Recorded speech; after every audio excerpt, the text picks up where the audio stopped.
Module 25. I, Dr. Rita Pratap, Associate Professor, Department of Drawing and Painting, University of Rajasthan. I am going to speak on the Kangra School of Painting. Kangra. The fort of Kangra, says Jahangir in his memoirs, is old and situated north of Lahore in the midst of mountainous country. Kangra is in the northernmost district of the Punjab state.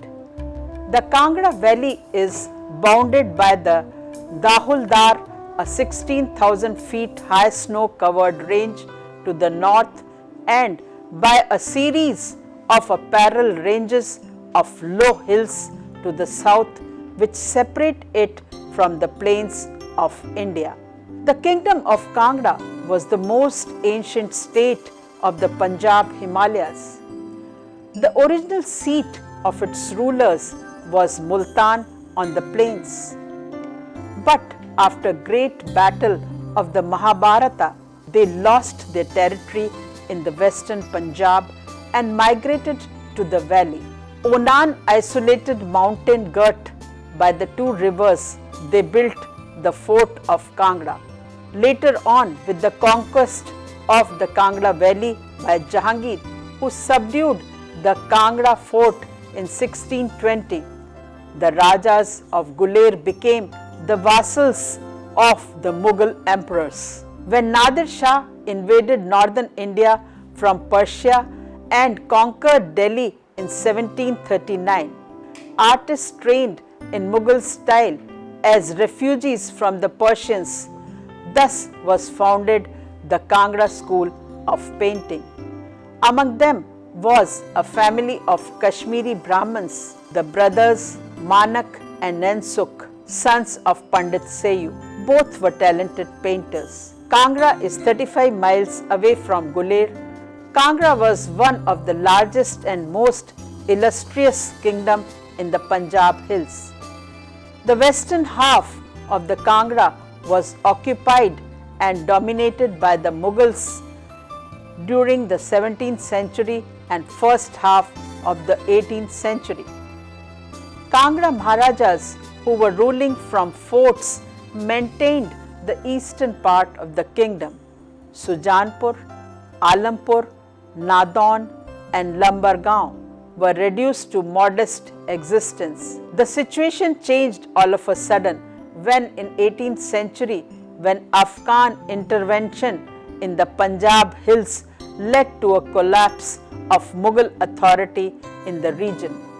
Seizing the moment, Maharaja Ghaman Chand, grandfather of Sansar Chand of Kangra, who reigned from 1761 to 1774, regained most of the state's old lands and made new conquests. Tek Chand, father of Sansar Chand, ruled Kangra for only 1 year. When Sansar Chand ascended the throne in 1775 to 1823,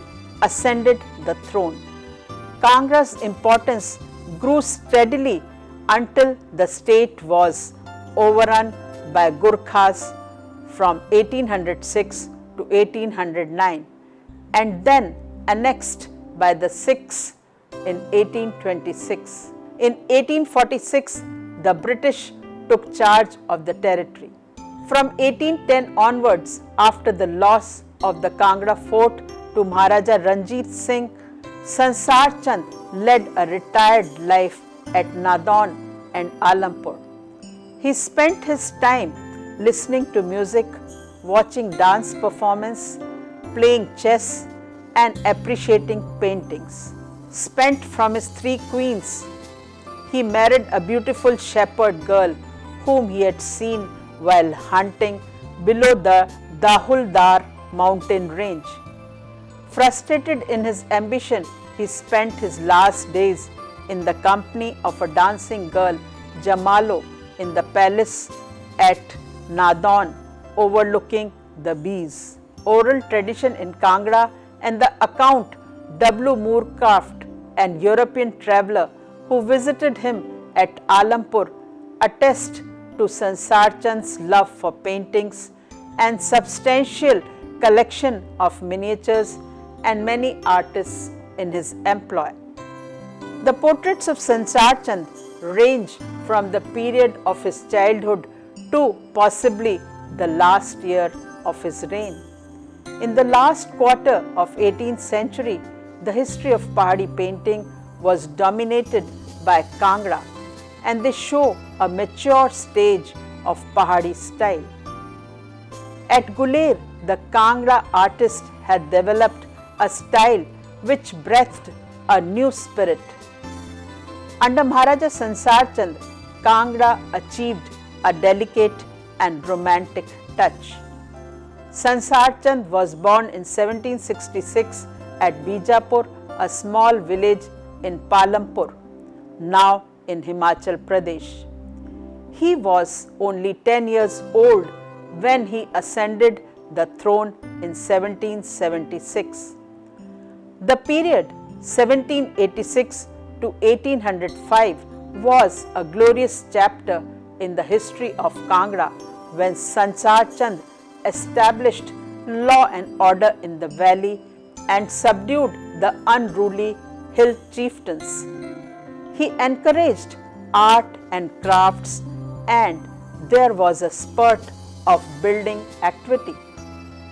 He constructed a palace at Alampur and laid a garden. Sansar Chand resided in Amtar Palace near Nadan on the left bank of the river Beas, which had been the ancient seat of the family after the loss of Kangra fort to the Mughals. He vastly improved the town of Tira Sujanpur, which served as his capital. He extended the palace at Tira. More than 30 portraits of the prince are known. These likenesses show him engaged in various activities, that is Sansar Chand eating pomegranates, worshipping the deities such as Shiva Parvati, Ram Sita, etc. Paintings depicting him enjoying dance performances, listening to music, and a great number of portraits showing him celebrating festivals like Janmashtami, Vasantotsav, and marriage processions. In few paintings, he is shown with his kingsmen and courtiers, and in one painting, he is receiving a tribute. In these paintings, one can find fixed conventions prevalent at that time. That is, a bridge on a river usually crossed by a horseman, or a hilly ground or a bridge, tall slender pillars, interiors with rows of empty niches, and moreover, the landscapes based on the scenery around the river Beas that flows through Kangra. J.C. French recorded that one Kishan Lal was a master painter at Sansar Chand's court. He was the grandson of Pandit Seyu, Manak's sons, and Nansuk's nephew. Fattu was another painter who had worked for Sansar Chand. It is likely that Manak and Khushala migrated to Tira Sujanpur from Guler. They prepared famous series of paintings of the Geet Govind, the Satsai, and the Bara Masa. Another prominent artist was Purkhu, who is believed to have painted the Bhagavad Puran, the Nal Damayanti, and Ragmala were also painted, which were of high quality. In the Rasik Priya and Naika Bhed paintings, the artist had freely used his imagination in depicting lavish, rich landscapes with palatial architectural scenario. During Sansar Chand's mature years, the Gurkhas invaded Kangra. So for some years, this monarch had to live in hiding. Later, he asked the help of the Lion of Punjab, Maharaja Ranjit Singh, to fight the Gurkhas. The Sikh armies assisted him, but then Ranjit Singh insisted on exercising sovereignty over Kangra. Sansar Chand continued to patronize painters, but after his death in 1823, the Kangra Kalam seems to have lost its primary inspiration. After Sansar Chand, his son Anirudh Chand took over. One of his portraits was painted by Sansar Chand's painters. In a painting published by M.S. Randhawa, Rai Anirudh Chand followed by his retainers outriding. Another example from Bharat Kala Bhavan collection shows Anirudh Chand celebrating the Holi festival with his courtiers. In the mid of 19th century, the Kangra school was the model for Garhwal painters. From Kangra, Fattu and Sajnu moved to Mandi, and the Sikhs accepted the style and continued the tradition. Thus, stylistically, Kangra paintings can be placed in two groups. The first focuses on the events of the court with Sansar Chand as the central figure. The second, most illustrative in nature and depicts primarily the divine plays of Krishna as recounted in the 10th book of Bhagavad Puran and Jayadeva's Geet Govinda. To this can also be added the Ramayana set, which can best be appreciated in the light of textual descriptions. The Baramasa, inspired by Keshav Das, Kavi Priya, and the presentation of the Nayak Nayika theme based on Bihari's Satsai, contain some of the loveliest paintings of the Kangra school. A Ragamala with an emphasis on the compactness of composition, subtle tonal modulation of color tones, and lyrical patterning evoke the inherent spirit of each melody. Raga attuned to a kind of pictorial paraphrase. The narrative paintings, including the Ragmala set referred above, were the creations of Manku's sons Fattu and Khushala, who had migrated to Kangra seeking employment in Raja Sansar Chand's royal workshop. The style of Bhagavad and Geet Govind attributed to Khushala and Gadhu figures are swiftly turned out in flowing liner rhythm. The roundness of the flesh tint was enhanced with soft stippling. The beauty of the landscape, reminiscent of Nedon and Alampur on the river Bees, also played an important role in these sets. The pattern of composition demonstrates a skillful division of oblong space into units. A careful punctuation of space is used to demarcate sequences. The rounded structure of the hillocks with a modulated rendering of planes was thoughtfully worked out in delicate parallel lines, that is, khat pardas. Parkhu, active from 1780 to 1820, was also the master artist who came from Guler and painted mostly portraits and crowded compositions representing court scenes, festivities, wedding processions, and forms of entertainment. He is also credited of masterminding a few of narrative sets, namely of Shiv Puran, Harivansh Puran, and Devi Mahatmya.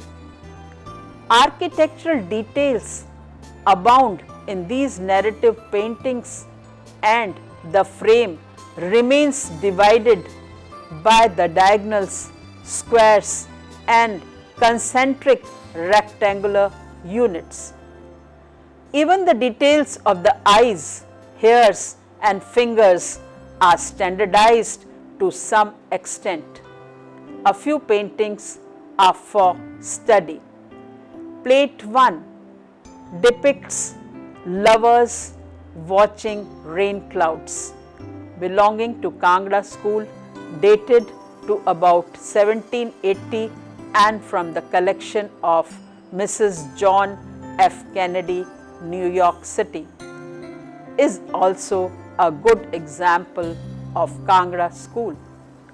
The tranquility and pleasure of love in union is evident from the posture and aspect of the lovers as seated in a balcony. They watch a flight of cranes against the dark monsoon clouds. Below the balcony in the painting is a frightened peacock. Its tail feathers have a bright sheen of blue and green dashed with gold. In a corner are mango trees laden with ripe orange colored fruit. The amber of the youthful lovers is in happy contrast to the white of the marble. The place with its lace-like marble is strong reminiscent of Sansar Chand's palace on the hilltop at Tira Sujanpur overlooking the bees, and that of Alampur across the river. Another subject of the Kangra artists were the 12 months. This was more than the vision of changing seasons and landscape. The artist told also of the emotions, and that the season is inspired in these so fortunate as to be in love. A famous series on the 12 months was once in the possession of Maharaja Sansar Chand. The painting, The Month of April, belonging to Kangra school and dated to about 1790, is from the collection of one of Raja Sansar Chand's distinguished descendant, the Raja of Lambargaon, Kangra Valley. In the painting, it is the month of April. The lovers are seated on a terrace and the hillside in the background is covered with flowers. The lady is imploring her lover not to leave on his travels and leave her alone when the spring is in its prime. The painting catches the universal spirit of spring. In plate 2, Krishna with cowgirls in moonlight belongs to Kangra school and is dated to about 1790 from the collection of G.K. Kanodia, Calcutta. This painting deals with Kangra style themes. Krishna manifests himself to the bewildered girls who had sought him in vain. He is wearing a white garland and a yellow wrap, and the girls are spellbound by his beauty. He stands surrounded by them as the moon is surrounded by the stars. In the painting, the soft radiance of the moon is handled with great effect. The trees with their swaying branches are also of great importance, for they symbolize the intense desire of the girls.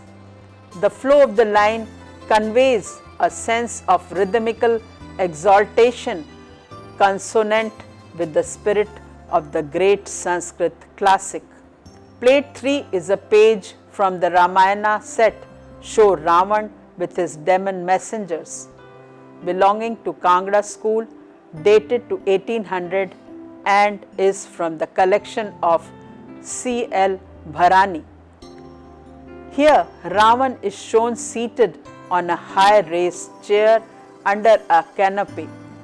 Demons are shown explaining or giving up some message On the two main gates at the entrance are also shown demons as gatekeepers. The architectural setting is beautiful.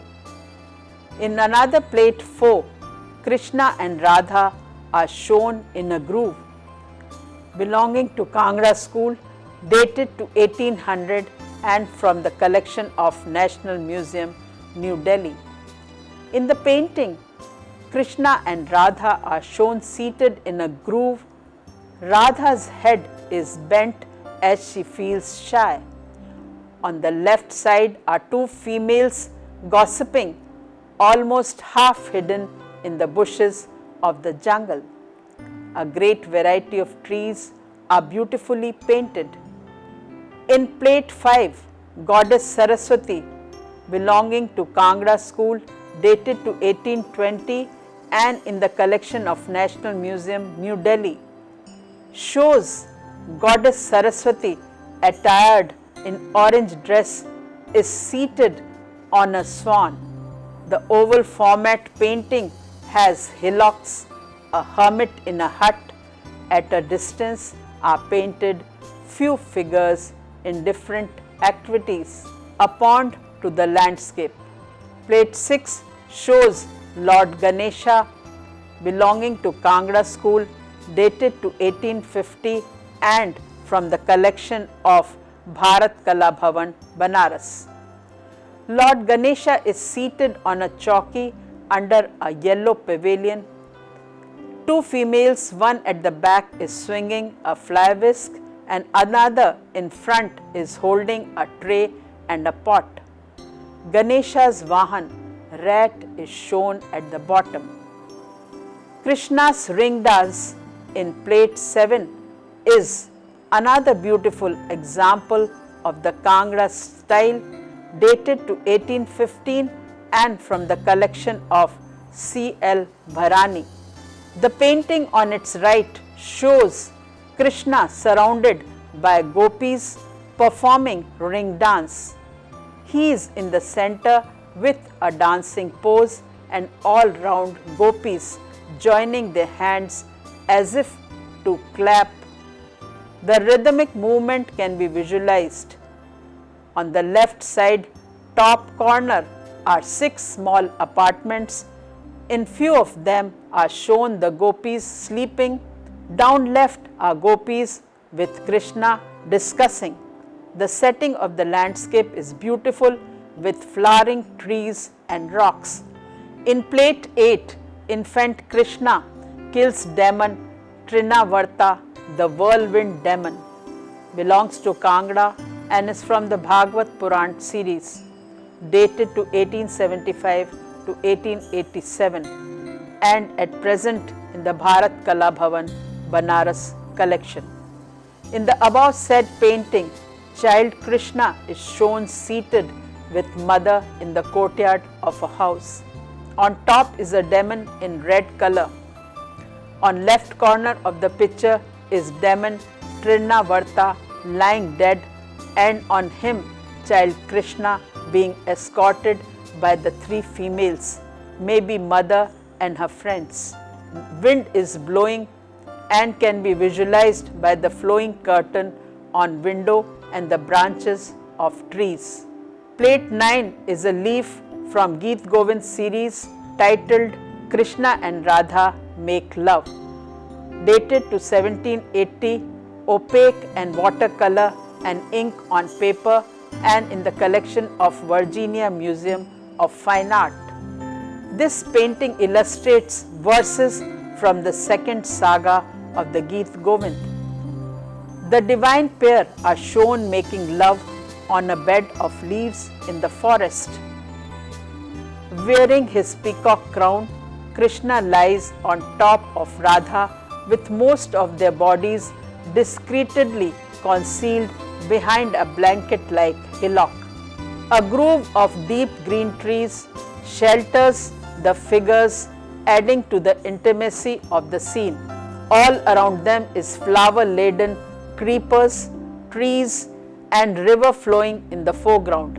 It is springtime. Plate 10 is Shiva Ardhanarishwar. belonging to Kangra, dated to 1810, opaque and watercolor and ink on paper, and in the collection of Virginia Museum of Fine Arts. This early 19th century miniature depicts Shiva in his manifestation as the divine Ardhanarishwara. The body is divided vertically into two equal parts. The left half shows him as a male and the right half represents his Shakti, power, in the female form of his consort. The goddess Parvati, Ardhanarishwara, is shown seated on the hide of an elephant demon Nila in the rocky landscapes of his Himalayan home. A leopard skin is wrapped around his waist. A garland of severed heads hangs from his neck. A serpent coils around his arm. The river Ganges is flowing from his lock. The right female is showing wearing a red skirt, gold scarf and elaborate gold jewelry. Parvati tiger lies calmly amid the rocks on the right, while Shiva's bull Nandi peacefully grazes near the trees on the left. Plate 11 is Krishna adoring Radha's hair, belonging to Kangra school, dated to 1815 to 1820. This is opaque watercolor on paper and is in the collection of Virginia Museum of Fine Arts. Here, Krishna is shown braiding Radha's long raven black tresses with strings of pearls as she places an ornament on her ear.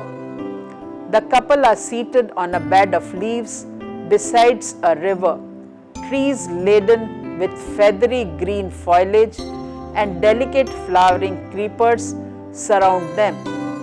The costumes are quite stylized and jewelry is more meticulously detailed.